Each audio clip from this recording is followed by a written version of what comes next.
প্রশংসা, সমস্ত গুণগান, সমস্ত গুণকীর্তন সেই মহান আল্লাহ রাব্বুল আলামিনের নিমিত্তে, যিনি আমাদেরকে এই জলসা মাহফিলে বসে কিছু হাদিস ও কোরআনের কথা শোনা তৌফিক দান করেছেন। তাই আমরা প্রত্যেকে সংক্ষেপে বলি আলহামদুলিল্লাহ। আমি আজকে যে বিষয়টি নিয়ে দণ্ডায়মান হয়েছি সেটি হচ্ছে the importance of education and its virtues, and what are the similarities between Al-Quran, the glorious Quran, and science. শিক্ষার গুরুত্ব এবং কোরআন এবং বিজ্ঞানের মধ্যে সামঞ্জস্যটা কি?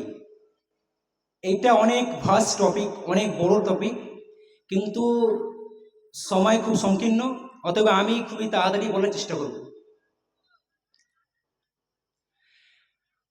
যেমন একটা সিড, একটা গাছের চারাকে যখন রোপণ করা হয়, প্ল্যান্টেড করা হয়, সেটা আস্তে আস্তে ধীরে ধীরে অনেক সময় পর সে গাছটি সম্পূর্ণ একটা গাছে পরিণত হয়।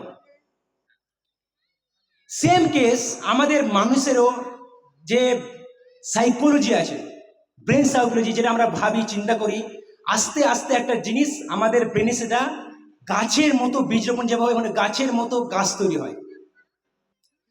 সেটা হলো যে ইগনোরেন্স, মূর্খতা, অজ্ঞতা। আমরা অনেক মানুষই মূর্খ থাকাটা, অজ্ঞ থাকাটা গর্ব মনে করি।